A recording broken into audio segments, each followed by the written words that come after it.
প্রিয় ভিউয়ার্স, আজকের ইফতার পর্বের রেসিপি পেঁয়াজু। একেবারে মাস্ট একটা আইটেম ইফতারের টেবিলে। তেলে ভাজা হলেও এই পেঁয়াজুতে রয়েছে প্রচুর ভিটামিন আর প্রোটিন। একটু অন্য ধরনের মজাদার স্বাদে রেসিপিটা শেয়ার করছি। পেঁয়াজু তৈরিতে আমি বুটের ডাল ব্যবহার করছি 1 কাপ পরিমাণ। সারা রাত আমি ঠান্ডা পানিতে ভিজিয়ে রেখেছিলাম। বুটের ডালের বদলে আপনারা খেসারির ডাল ব্যবহার করতে পারেন, মসুরের ডালও কিন্তু ব্যবহার করতে পারেন। আবার এই 3 ধরনের ডালও একসাথে সমান পরিমাণে নিয়ে ভিজিয়ে পেঁয়াজু তৈরি করতে পারেন। ডালেতে প্রচুর প্রোটিন রয়েছে, এখন ভিটামিন। আমি দিয়েছি ভিটামিনের জন্য কিছুটা ছোট ছোট করে কেটে বরবটি, আর দিয়েছি মুঠো খানিক পরিমাণ মটরশুঁটি। আমি হ্যান্ড গ্রাইন্ডার দিয়ে মিহি করে গ্রাইন্ড করে নিচ্ছি। আর এই যে গ্রাইন্ড করা হয়ে গেল, এর মধ্যে এখনো লবণ বা কোনো কিছুই মিশাইনি। এটা আমি মোটামুটি হাফ করে অর্ধেকটা আমি জিপলক ব্যাগের মধ্যে ভরে ডিপ ফ্রিজে সংরক্ষণ করব। এইভাবেই এই ডাল বাটা আপনারা ছোট ছোট কন্টেনারের মধ্যে বা জিপলক ব্যাগের মধ্যে রেখে সংরক্ষণ করতে পারবেন সারা মাসের জন্য। এই সংরক্ষিত ডাল আপনারা ওভারনাইট নর্মাল ফ্রিজে রেখে পরের দিন সকালেই ব্যবহার করতে পারবেন। পেঁয়াজু তৈরিতে এখন যে মশলাপাতি দেব সেটা একেবারেই আপনাদের টেস্ট অনুযায়ী। আমি কাঁচামরিচ দিয়েছি, পেঁয়াজ দিয়েছি, পেঁয়াজের পাতাও দিয়েছি, হালকা করে দিয়েছি হলুদ গুঁড়া, অ্যান্টি অক্সিডেন্টে ভরপুর, আর দিয়েছি রসুন গুঁড়া।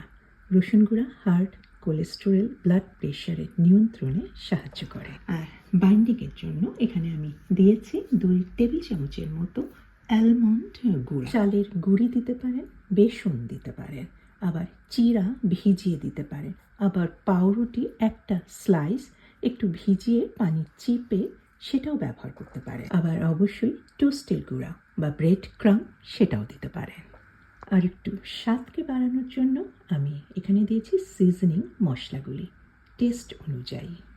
এইভাবেই আমি সকালবেলাতেই মাখিয়ে রেখেছি। আর এর মধ্যে কিন্তু এখনও আমি লবণ দিইনি, কারণ লবণ দিলে পেঁয়াজের যে পানিটা আছে সেটা ছেড়ে দিবে।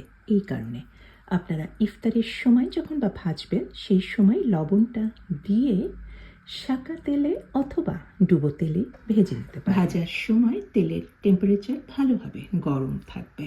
আর বড়া বা পেঁয়াজু তেলে ছাড়ার পরেও তেলের টেম্পারেচারটা যেন না কমে। কমলে কিন্তু এই পেঁয়াজু ডাল সহজে বেশি পরিমাণে তেল চুষে নেবে, তখন সগি হবে, তখন আর বেশি মচমচে হবে না। আমি একদম বেশ গরম তেলে ওলট পালট করে ভেজে নিয়েছি। ভাজতে সময় লাগে প্রায় 2 মিনিট। দারুণ মচমচে এই পেঁয়াজু, স্বাদে অতুলনীয়। এখানে বেকিং সোডা দেওয়ার কিন্তু কোনো দরকার নেই, এমনিতেই অসম্ভব মচমচে। তৈরি করবেন, অবশ্যই সবাই পছন্দ করবে। হেলদি, স্বাস্থ্যকর এই পেঁয়াজু সবাই পছন্দই করবে। আজকে এই পর্যন্ত। আল্লাহ হাফেজ।